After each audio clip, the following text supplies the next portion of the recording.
కొమరం భీం జిల్లా తుమ్మిడిహెట్టి వద్ద ప్రాణహిత బ్యారేజ్ నిర్మాణ స్థలాన్ని మంత్రులు జూపల్లి కృష్ణారావు, గడ్డం వివేక్ వెంకటస్వామి, స్థానిక ఎమ్మెల్యేలు, అధికారులు పరిశీలించారు. నీటి లభ్యతపై ఇరిగేషన్ అధికారులను అడిగి తెలుసుకున్నారు. అనంతరం నాటు పడవలపై నదీ ప్రవాహాన్ని మంత్రులు పరిశీలించారు.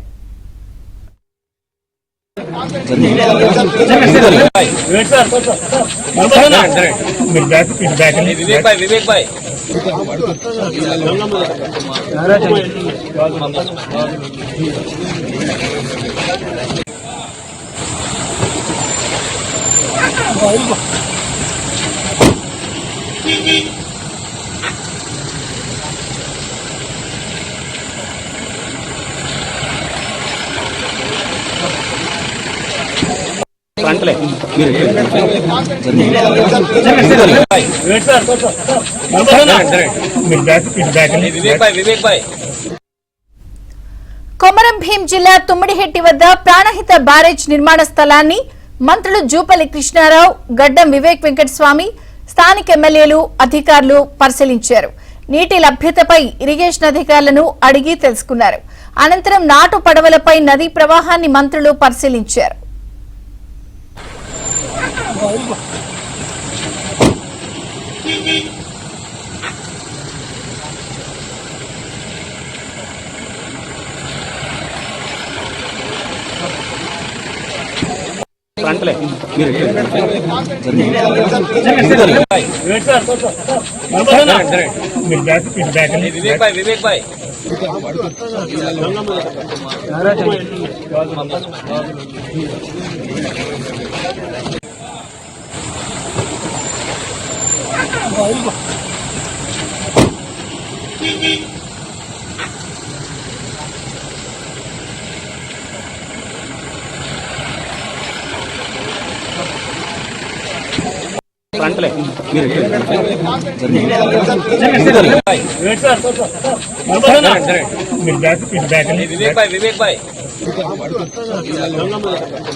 తుమ్మిడిహట్టి దగ్గర అంటే ప్రాణహిత చేబెళ్ల సుజల స్రవంతి అని 2008వ సంవత్సరంలో కాంగ్రెస్ ప్రభుత్వం ఆనాటి ముఖ్యమంత్రి డాక్టర్ వైఎస్ రాజశేఖర్ గారు అన్నప్పుడు 33,000 కోట్ల తోటి 16 లక్షల ఎకరాలకు ఈ యొక్క ఇరిగేషన్ ప్రాజెక్టును రూపకల్పన చేసి 11,000 కోట్ల రూపాయలు ఖర్చు పెట్టడం జరిగింది.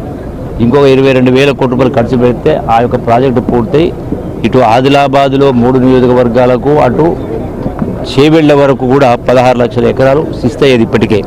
కానీ ఆ తదనంతరం వచ్చినటువంటి బీఆర్ఎస్ ప్రభుత్వం కేసీఆర్ గారు అక్కడ మేడిగడ్డని, సుందిళ్ళని ఇట్లా బ్యారేజీలు కట్టే కార్యక్రమం చేసి అవి కుప్పగూల్ని వాటిని ఉపయోగించుకునే పరిస్థితి లేదు. దానికి తోడు సంవత్సరానికి 1,000 కోట్ల రూపాయల కరెంటు బిల్లు అవుతా ఉన్నాయి. తుమ్మిడిహట్టికి తీసుకెళ్తే ఒక పంపు కానీ ఒక మోటార్ కానీ అవసరం లేదు.